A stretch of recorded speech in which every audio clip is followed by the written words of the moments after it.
Stoicism helps you to conserve and best deploy your limited resources. If you are easily offended, you're a poor resource allocator. And if you look at the most successful CEOs of all time, one of the key characteristics is they're very good capital allocators. But what that comes down to is limited resource allocators: time, energy, attention, capital. In this case, the tenets of Stoicism help you to be a better resource allocator, coming back to what you said, by pausing a lot to think about what is in your control and what is out of your control. If it's out of your control, trying to allocate as few calories, as few minutes, as few dollars to that as humanly possible. Welcome back.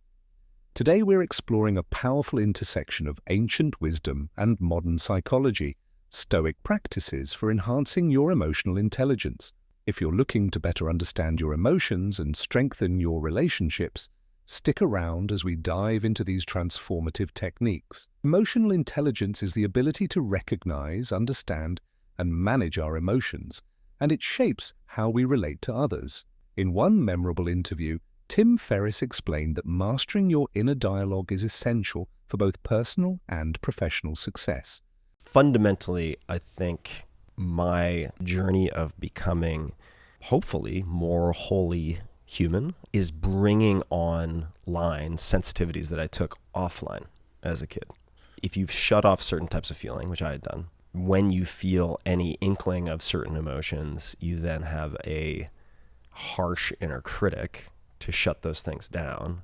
I think for someone like me who's comfortable operating in spreadsheets and dividing and conquering and deconstructing, like you said, it's like, okay, well, let's separate these things out so it's not one big amorphous problem. Here are these 17 different problems, and then how am I going to address the first? Well, let me rank order these and figure out which are the most negative in terms of amplitude of impact in my life. Okay, but Stoicism provides practical exercises to build this very skill.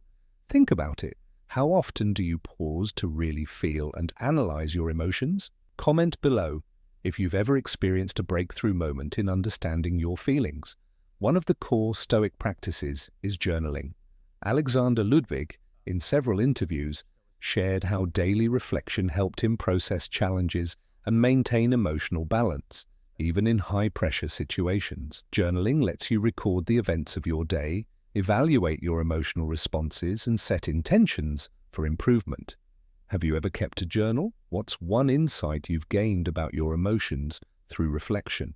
Share your story in the comments. Another key Stoic exercise is negative visualization, imagining the loss of what we hold dear. Ryan Holiday often discusses how this practice, rather than breeding negativity, actually strengthens our emotional resilience by highlighting the impermanence of external factors, coupled with the dichotomy of control, which Donald Robertson explains in his interviews.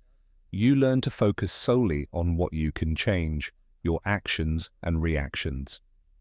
Reflect with me. What's one external outcome you've been clinging to that might be out of your control?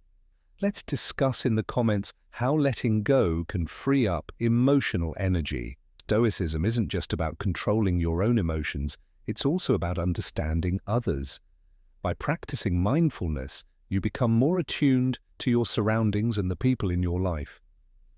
Ferriss and Ryan Holiday both highlight that a calm, reflective mind is more empathetic and connected. When you step back to evaluate your emotional reactions, you also create space to listen more deeply.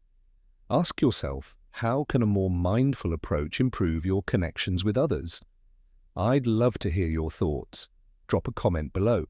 To wrap up, enhancing your emotional intelligence through Stoic practices like journaling, negative visualization, and mindfulness can transform the way you relate to yourself and others.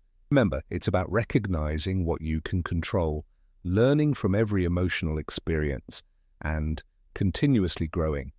If you enjoyed this video, please like, comment, and subscribe for more Stoic insights. What Stoic practice are you most excited to try?